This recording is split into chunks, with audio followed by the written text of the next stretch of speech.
with the idea, the more concrete idea of net neutrality was proposed by the professor here, Professor Wu, in his 2003 paper, Network Authority, Broadband Discrimination.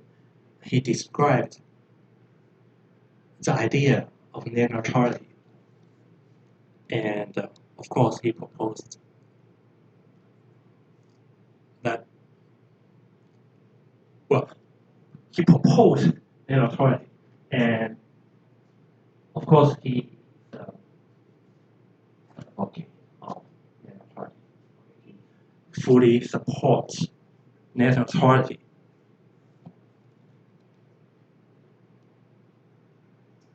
So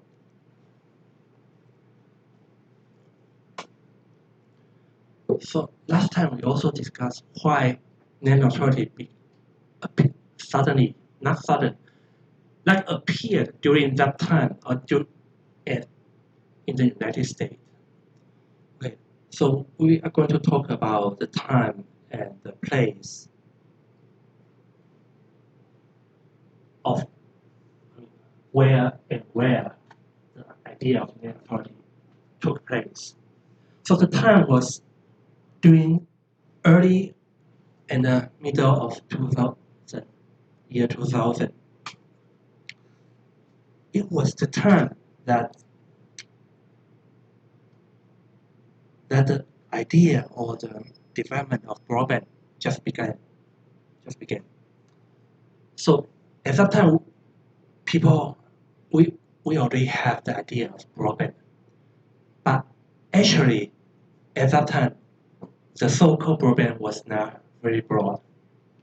Their bandwidth was quite limited compared to nowadays.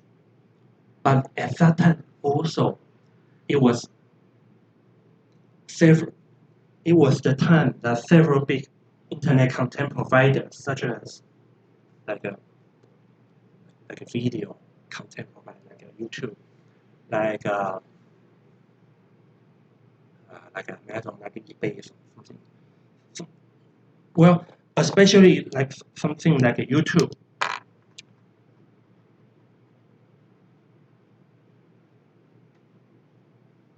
Because YouTube is like a video website, and the transmission of video takes a lot of capacity. And as we say, at that time, the network was not really that wide. So when a lot of people are using like video,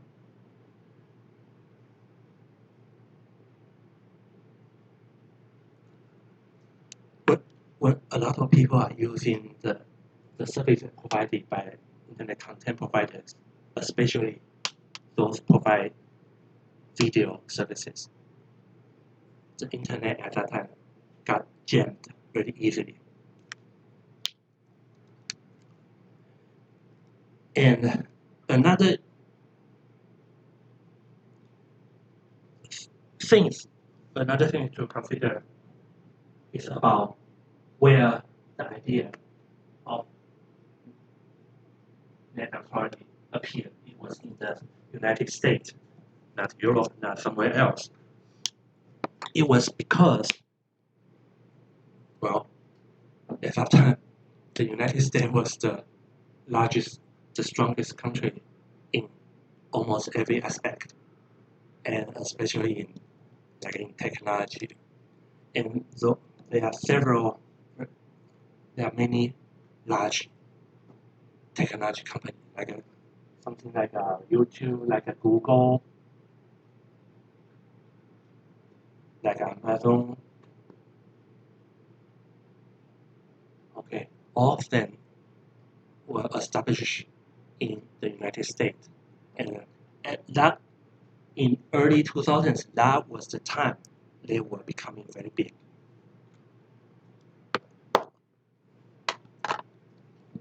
And when they became very big, using their services, again, takes a lot of capacities of the networks.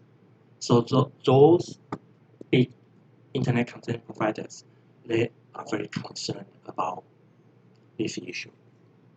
because if the traffic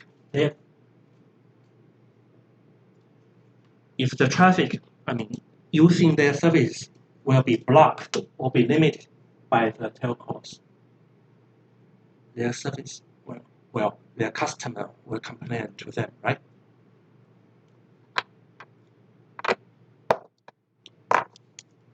So these are the time and the location issues of the net authority. And after Mr. or Professor Wu proposed the idea of net authority in his 2003 paper, this concept was kind of embraced, like being supported by many people, including many internet freedom activists, including many celebrities. Okay, so among them, there was this gentleman, Mr. Michael Powell, who was at the time was the chairman of the FCC. Okay, so I think this is in year 2004. Okay, in 2004, Mr. Powell also he felt the trend or the calls from the public about supporting net authority. So he also, in one of his speeches, he proposed this for content of net authority. And they are, the first one, freedom to access content. And second one, freedom to run application. And the third one, freedom to attach devices. And the fourth one, freedom to obtain service plan information.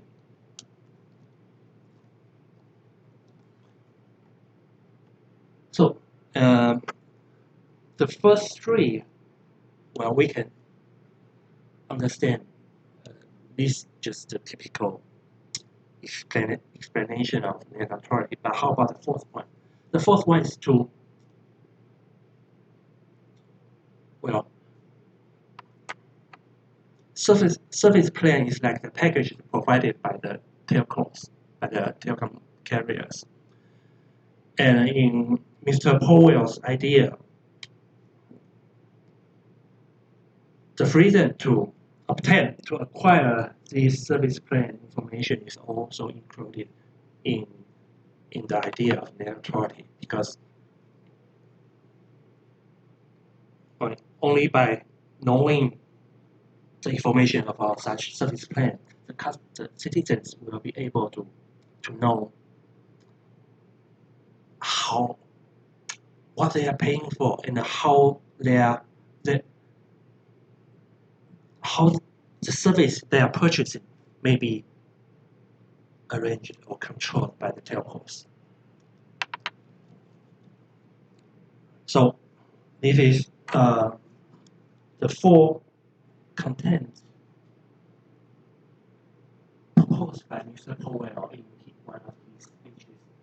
one of his public speeches, and it's a sign, an indication that at that time the regulator in the United States, the FCC, also supports the idea of net authority. However, net authority did not cease of being an issue, because there's still internet, like a telco, there are still carriers in the United States. In practice, they still control the internet flows from all those internet content providers. It was because they have the need. They have both the need for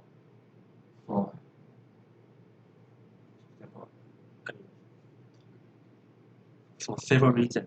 Maybe one of the reasons is their capacity of their networks are just not wired enough. Or another reason is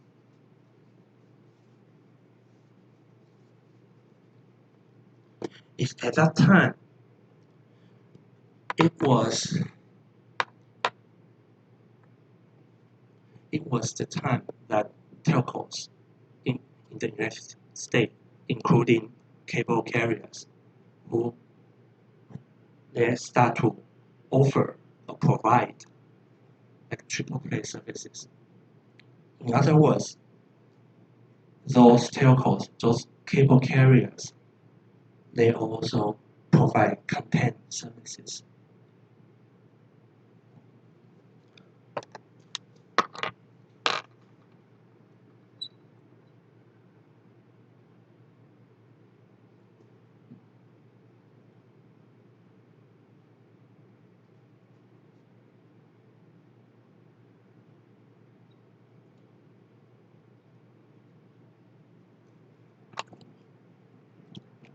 Okay, so in the past,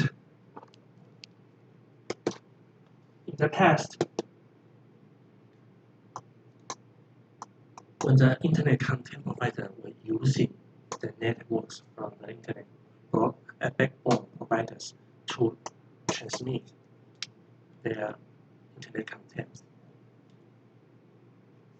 the internet backbone providers already had the incentive to discriminate the content because their network may not be big enough. Sometimes they have to control the internet flows so that their networks will not be jammed. Because if their network was being jammed, their customers will only complain to them. They will not complain to the content providers because they are using the services provided by the telcos, and they feel they are not using the services that are of good quality. That was in the past.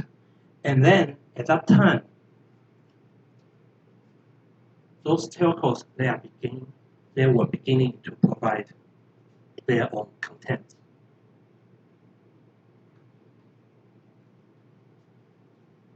So they have more reasons, they have more incentive to discriminate the traffic from the internet content providers because themselves, they are providing content as well.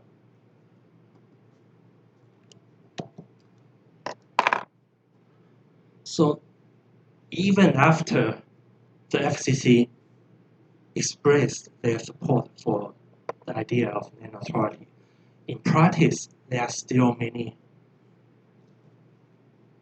telcos, either cable company or telcos. In practice, they were still discriminating the content from the many internet content providers. But it was in 2010, in year 2010, that the first case went into court. This case was called Comcast versus FCC.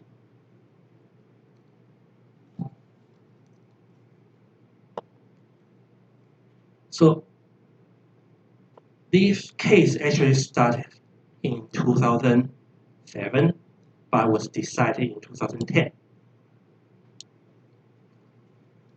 So the background of this case was the dispute between Comcast and the BitTorrent in 2007. Okay, so we know who Comcast is, right? Comcast is the largest cable company in the United States. So it's an internet backbone provider, and at that time, it also provides triple play services. And who is BitTorrent? We know who Comcast is now. Who is BitTorrent?